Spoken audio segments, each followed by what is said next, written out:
Bueno, buenas tardes, y para ir finalizando la jornada, para mí es un placer presentar a dos personas muy queridas de Paraguay, que son la doctora Mónica Rodríguez y la doctora Dolores Lovera. La doctora Mónica Rodríguez es médico pediatra, infectóloga, es coordinadora del posgrado de infectología pediátrica de la Universidad Católica, es coordinadora de infectología pediátrica del Hospital Central del Instituto de Previsión Social y es presidenta de la Sociedad de Pediatría. La doctora Dolores Lovera es pediatra infectóloga, es coordinadora del posgrado de infectología pediátrica de la Facultad de Ciencias Médicas de la Universidad Nacional de Asunción y es jefa de docencia del Instituto de Medicina Tropical de Asunción de Paraguay. Y bueno, les quería agradecer la presencia y la colaboración con esta jornada. La doctora Mónica Rodríguez iba a comenzar mencionando algunos de los datos de COVID en niños en Paraguay y luego continuaba la doctora Lovera haciendo jerarquizaciones sobre los aspectos más relevantes de la jornada de hoy. Muchas gracias. Muchas gracias, Patricia, y más que nada gracias a todo el comité organizador de esta excelente jornada de infectología, en la figura de Katy y todo el grupo del Comité de Infectología de la Sociedad Uruguaya de Pediatría. La verdad que con Loli decidimos no hacer diapositivas porque ya estarán todos cansados con esta jornada que estuvo muy buena el día de hoy, así que darles algunos datos de Paraguay. Recordarles que fuimos uno de los primeros países, junto con Uruguay, en iniciar esta cuarentena. Todavía recuerdo que el 11 de marzo debíamos hacer una jornada de la Sociedad Paraguaya de Pediatría con el director de vigilancia, que fue suspendida a última hora. Fue el día que se inició la suspensión de los actos masivos y 2 o 3 días después inició la cuarentena. Esta cuarentena temprana, incluyendo el cierre de escuelas, mitigó bastante lo que fue los números los primeros meses de esta pandemia. Sin embargo, cuando fueron liberándose las fases por necesidad, entre ellas de reactivación económica y también muchas causas políticas que ustedes pasaron en sus países, en la actualidad, al día de ayer tenemos un total de 90.958 casos de infecciones por SARS-CoV-2, de COVID, internados 783, en UTIP 151 pacientes y han fallecido hasta la fecha 1.914 pacientes. El grupo más afecto es el de los adultos jóvenes, así fue en el inicio, y en la actualidad le sigue el de adultos mayores, que son los que están en su mayor número internados, con un ligero predominio del sexo masculino. Con respecto a los niños, ¿qué pasó? Los primeros meses, así como dijo María Marta, los pediatras no trabajamos casi nada. Empezamos a ver casos de COVID en niños aproximadamente 2 o 3 meses atrás, y el grupo más afecto es el grupo de niños entre 5 a 19 años. Tenemos que más o menos el número total representa, como lo dijo Juan Pablo, el 5% de los casos totales del país. Entonces, los síntomas son los descritos también por series, por lo que habló Juan Pablo, el doctor López, la doctora María Marta, son similares. En los niños pequeños son más bien gastrointestinales, fiebre, y en los niños más grandes, similares a los adultos.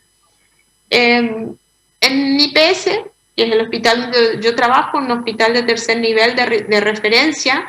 Si bien en el hospital central no se estaba recibiendo niños con COVID, se fueron derivados a un hospital especialmente habilitado para ese caso, pero el número total de niños que hemos tenido hasta ahora con COVID han sido 51, 41 de ellos requirieron internación, 12 ingresaron a terapia, 9 pacientes hicieron hasta ahora un síndrome inflamatorio multisistémico y hemos tenido un solo fallecido. Eso es en cuanto a números de lo que nosotros estamos viendo. ¿Y cuáles son los problemas que nosotros estamos viendo? Además de esto, que también es similar a lo que ya se describió antes, la disminución de las coberturas vacunales en forma muy importante. Incluso hemos tenido el fallecimiento de un niñito de 7 meses por una meningitis por hemófilos influenza tipo B, que no tenía ninguna vacuna durante la pandemia, como ejemplo nada más. Tristemente, otra situación es el aumento de las denuncias por violencia familiar y por abuso de niños. que a la fecha llevan 2.400 durante la pandemia, pero me parece que es muy importante mencionar porque esto es algo que se debe trabajar a nivel regional. Y también hemos tenido el aumento de consultas por salud mental en niños y en adolescentes a nivel de psicología. Y lo que estamos viviendo a nivel país hoy es realmente preocupante porque estamos al borde de saturación de camas. Los pacientes necesitan ser derivados a terapias de hospitales privados que están trabajando en concordancia con el ministerio. El personal de salud realmente está agotado. Hubo muchos casos en el personal de salud, quizás más bien de origen en el entorno social, pero también los hubo. Y en este momento estamos en una situación donde estamos siempre haciendo llamado a conciencia de la población en general, porque lo que hemos visto, y no sé, que probablemente ustedes los vivan, es un poco un relajamiento en las medidas y las ganas de juntarse y de compartir eventos. Así que esto es un pantallazo de lo que estamos teniendo hoy en Paraguay. En pediatría seguimos relativamente bien, pero no es así en los adultos. Y le voy a dar lugar a Loli para que haga un resumen de la jornada. Muchas gracias.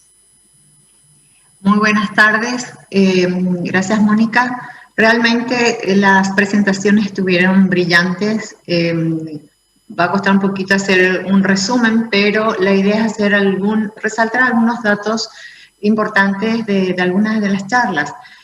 Por ejemplo, la doctora Mónica Pujada, que habló ampliamente sobre la epidemiología global, regional y del país. Ella hizo énfasis en las consideraciones de los indicadores para el diagnóstico de la epidemia.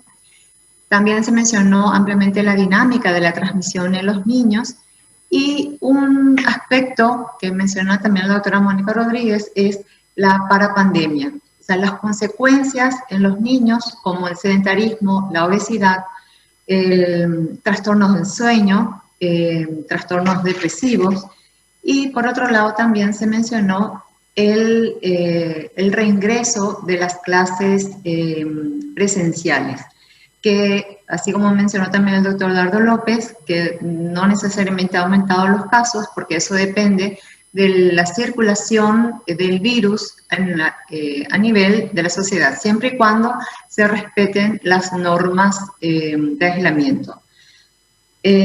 También se mencionó en cuanto a los factores de riesgo, que sí se ve sobre todo en adultos, los cardiópatas, obesos y asmáticos, que tienen peor pronóstico.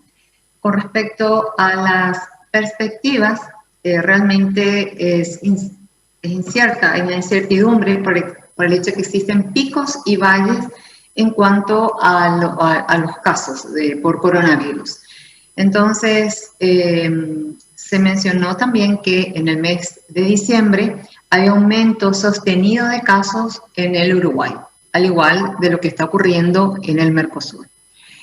En cuanto a las preguntas frecuentes sobre SARS-CoV-2, se mencionó ampliamente cuál es el rol de los niños en la transmisión del COVID. La presencia de coronavirus en niños representa cerca del 10% de los casos totales. Y felizmente la tasa de letalidad es baja, menos del 1%, y en algunas series menos del 0.2%. Alguna de las explicaciones es que los niños tienen menor expresión de receptores del AC2. Por otro lado, se ha visto, se mencionó, cómo se contagian los niños. Entonces, lo que se pudo mencionar gracias a los diferentes trabajos, que los contactos estrechos intradomiciliarios son mayores, cerca del 11.8%, versus el contagio que se realiza en los niños a través fuera de la casa, aunque sea un contacto estrecho que orilla cerca del 2%. En cuanto a los síntomas más frecuentes, se mencionó la presencia de tos, fiebre y otras manifestaciones que habló más tarde la doctora María Marta, y se hizo énfasis también en la respuesta inmunológica en niños y adolescentes. Los niños en general tienen menos cantidad de anticuerpos neutralizantes o de menor grado, pero lo interesante de esto es que tienen títulos protectores. También hizo énfasis el doctor Eduardo López en la diferencia en pacientes presintomáticos y en los pacientes asintomáticos. El riesgo de brotes en las escuelas es alto cuando el virus circula ampliamente en la comunidad.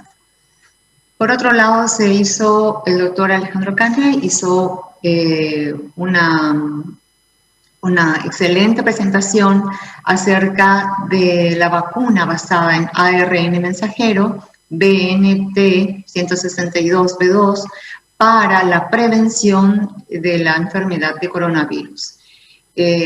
Habló sobre el perfil de la tolerabilidad y la seguridad de esta vacuna en individuos sin infección previa por SARS-CoV-2.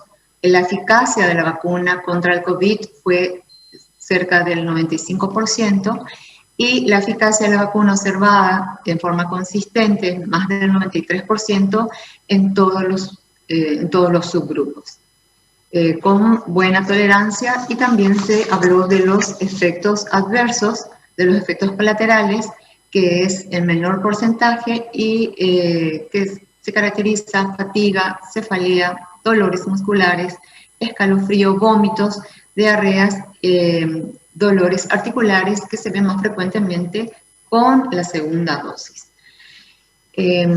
Con respecto a las demás charlas, ¿qué está pasando con las enfermedades prevenibles por vacunas? Así como mencionó la doctora Mónica Rodríguez, en varios países se ha visto la presencia de brotes por enfermedades inmunoprevenibles, y se hizo énfasis en la vigilancia de las enfermedades prevenibles que debe mantenerse a pesar de la pandemia.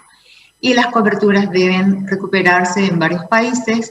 Debemos mantener los logros que se han conseguido en algunos países, y realmente es un enorme reto como región y como país.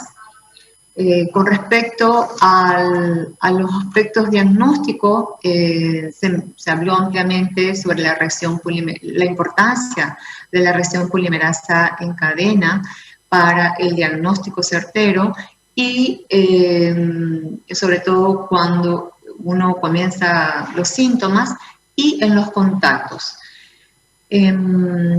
El doctor Juan Pablo Torres mencionó las formas de las presentaciones clínicas del COVID-19. Se habló claramente que existe un predominio en la edad escolar, en los 5 años, con mayor preponderancia en el sexo masculino, y no olvidarse de que la respuesta inflamatoria sistémica dentro de las presentaciones, las manifestaciones clínicas en los niños ocupa un 25% aproximadamente. Por otro lado, no debemos olvidar la presencia de coinfecciones por Staphylococcus aureus meticilino sensible, hemófilo influenza del tipo B y otros gérmenes como el Streptococcus pyogenes. Se habló brevemente de las manifestaciones clínicas de la respuesta inflamatoria sistémica que estamos viendo en varios de los países, y realmente estamos viendo aproximadamente 4 a 6 semanas después del inicio de la infección por coronavirus. La doctora María Marta Contrini hizo énfasis también en las manifestaciones clínicas del coronavirus en los niños, que en realidad son leves, y con una escasa mortalidad, menos del 1%. Y lo que creo que coincidimos entre los varios países de Latinoamérica, de que vimos menos casos de enfermedades infecciosas que hayan requerido internación, como por ejemplo la infección por virus sincicial respiratorio o de las infecciones invasivas por neumococo. Así que realmente les pido disculpas si me olvido de algunos temas, de algunos aspectos importantes, pero creo que podemos abrir, dejo unos minutos para preguntas y respuestas.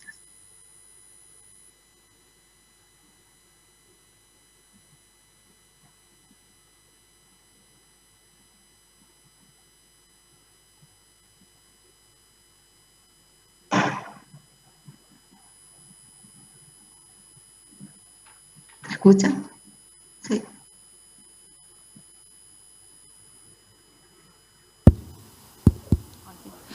Bueno, muchas gracias por la capacidad de síntesis, Loli, que tuviste y para hacer énfasis en los aspectos más relevantes. Y muchas gracias, Mónica, por compartir también los datos que son muy importantes para poder ayudarnos y compararnos entre los distintos países. No sé si hay alguna pregunta. Bueno. Están todos cansados. Sí. Que ya deben estar todos cansados. Fue realmente nada más para terminar, para cerrar esto, felicitarlos. Fue una excelente jornada, muy provechosa, con speakers de primer nivel como nos tienen acostumbrados ustedes. Y nada más el deseo de que pronto podamos volver a estar juntos y que podamos compartir de nuevo. Y agradecerles la invitación y que nos hayan puesto al final como broche de oro, ¿verdad, Loli? Gracias, Patricia, Katy y a todo el grupo organizador. Muchas gracias. Muchas gracias, espero también verlas pronto. Le doy ahora paso a Mónica para que hagan el cierre de la jornada. Perfecto. Muchas gracias, nos sumamos a los agradecimientos y sí, sin duda que esperemos que pronto encontrarnos todos, como siempre.